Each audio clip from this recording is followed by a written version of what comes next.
Sally, where have you been all my life? Oh my goodness, you have been sleeping on me. Where have you been? Where have you been? Where have you been? Welcome back to my space. I hope you're good. Just pat yourself on the shoulder and say, you know what? You made it. You made it this far.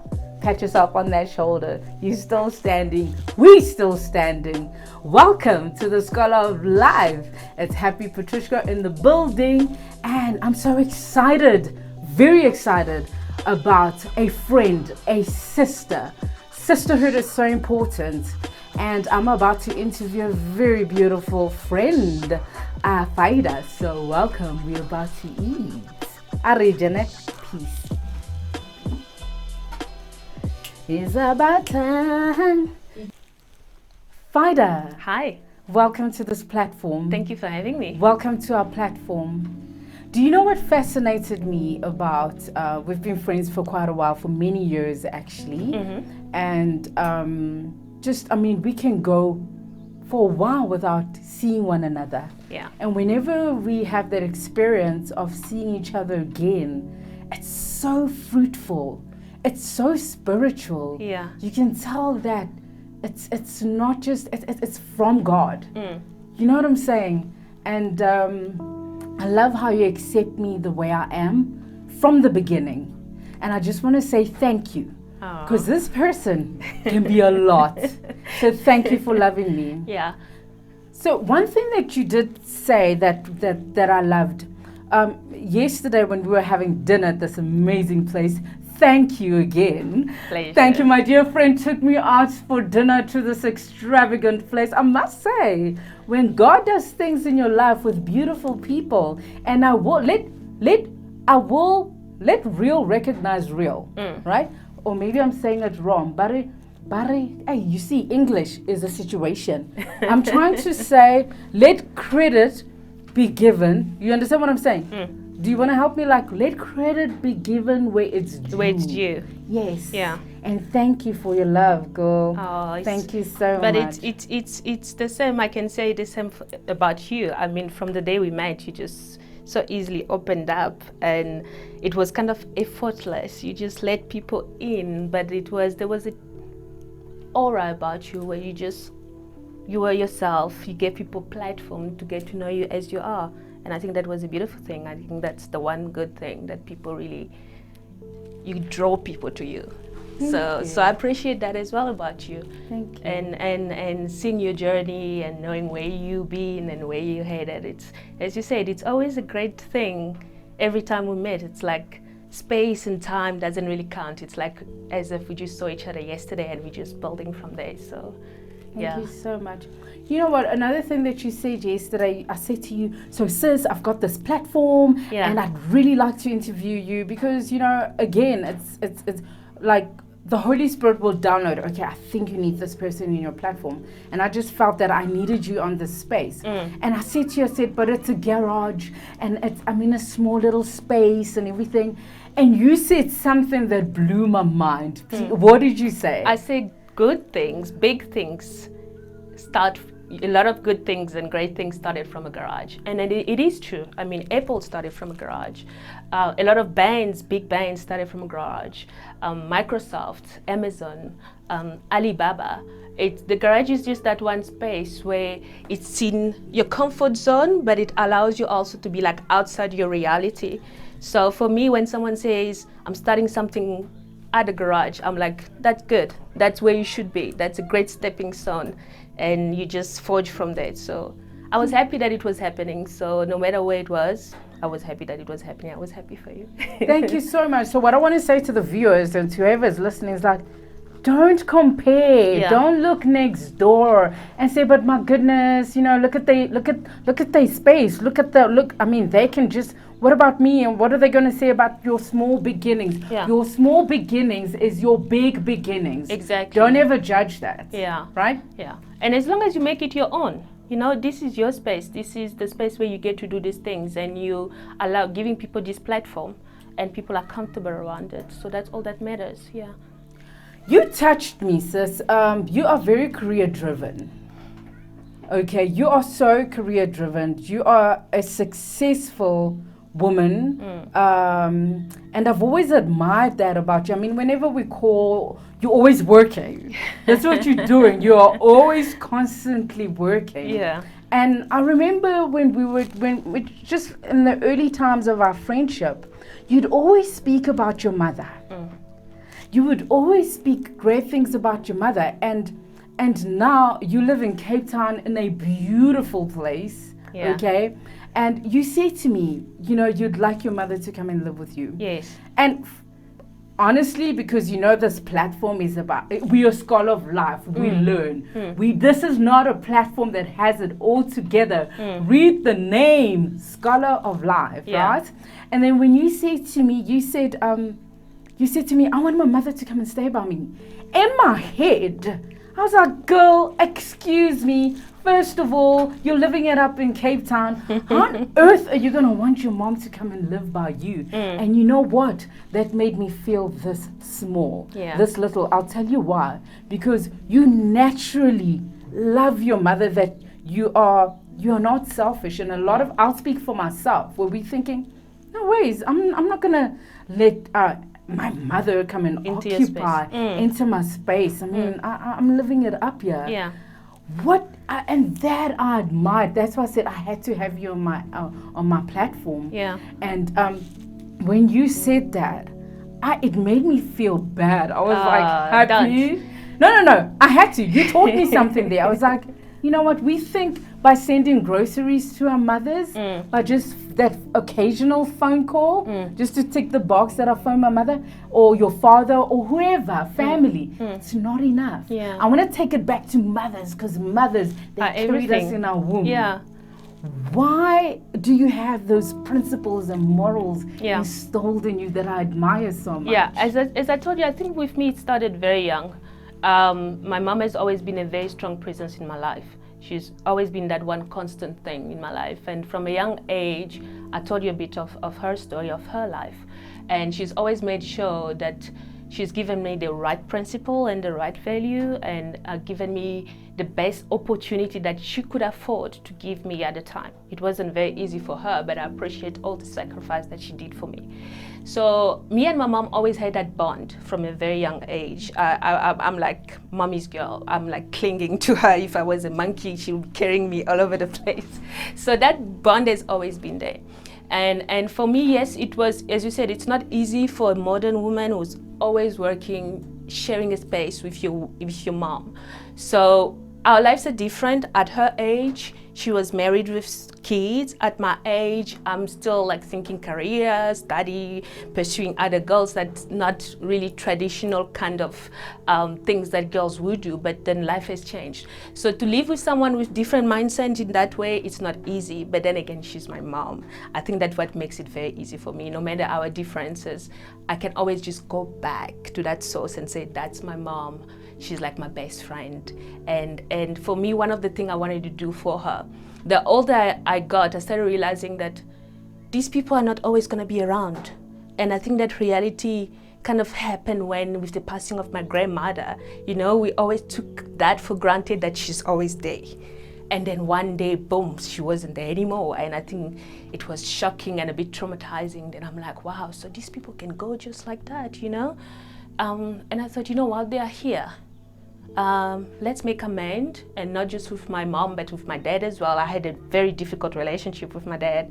I think most of my daddy issues, which I don't have anymore because I've healed from that, was coming from there. But I've made peace, and just forgiving him and allowing me to get and connect with him has just changed me. So I thought, listen, these people are not going to be here forever. While they are here, let's make the best of it. And I promised myself that before my mom, my father goes, if I have the opportunities and the blessing and the space to expose them to things that they wouldn't otherwise been exposed to, then I would.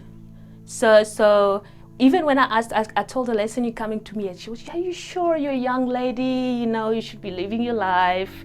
I shouldn't be in your space, as you said. But I'm like, no, come with me, you know, come live with me. And it turned out to be a big, very big blessing for me, because just as she moved to Cape Town, it was around Feb she moved. March we went into lockdown. So it's like God had planned it as well for the both of us. Because again, she was again my pillar of strength, because work was crazy. Work was hectic. And if I was by myself, taken away from my family in a city, just 5 months in the house by myself, I would have gone crazy. And then my mom was there, watching the news, telling me things. I wake up in the morning, there's fresh coffee and breakfast and this. So it was like being in lockdown with your best friend. So it even brought us even closer, and there were a lot of topics that we have never touched on before, that we had the opportunity to actually sit and talk about it. And I had a lot of understanding of her relationship with my dad in that period, and also a lot of understanding of my dad and why he made the choices that he did. And it kind of made it easier for me to forgive him and start building from scratch. So it isn't something that everybody can do, but for me, I see it as a blessing. That's right. Because if my mom wasn't there, I would have gone just down the pit in that period of being in lockdown by yourself and the world is falling apart. So I'm actually more grateful and thankful that she happened to live with me. And seeing her blossoming, I was like, she's living her life. Like, I'm here and she's doing pottery, she's planting stuff, she's walking by the beach. Just seeing her happy makes me happy. And I'm like, so I've done the best I could. I'm happy. So, yeah.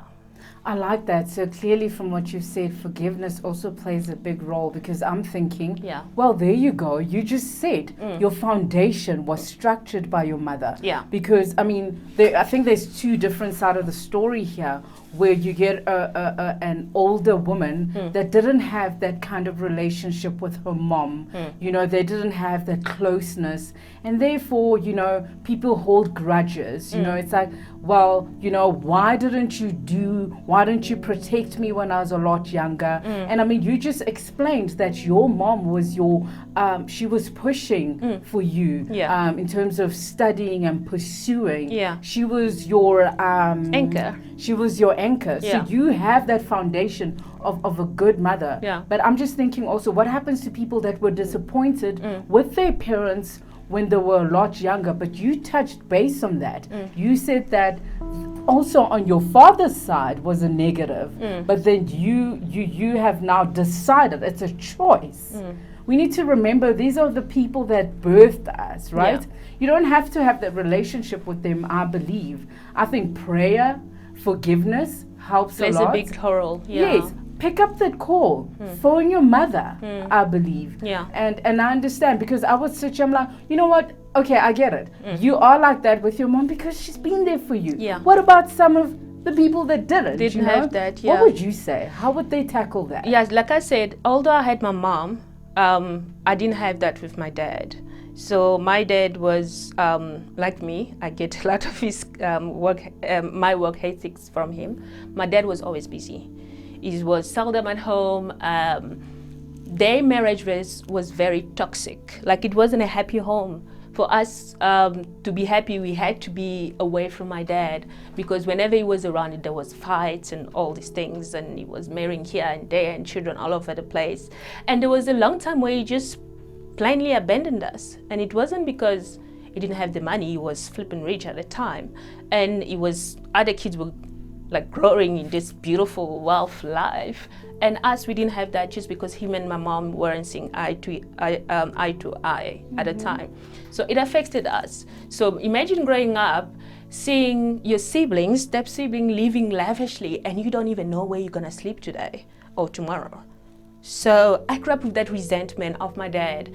I think for a long time I was always saying, I don't even have a dad, and if ever I get married, I'm gonna eat my lobola money myself. I'm gonna share it with my mom because we did all the work. He doesn't deserve it. You know that mentality, like, no, he didn't do anything. Why must he now come and claim and blah blah blah? So I got to a point, as I said, the older I get, I decided I'm tired. It was a burden. I couldn't hate him forever. Amen. It was starting to hurt me. It was starting to hurt my choices in the man I was choosing at a time. Wow. So wow. The moment I started realizing that, I'm like, okay, it stops here. I don't want to carry this anymore. And this also unforgiveness, the bitterness. I don't want to carry it anymore. And also, he had his own demons. That's the one thing. Our parents, we think they're perfect, but they're also just human beings.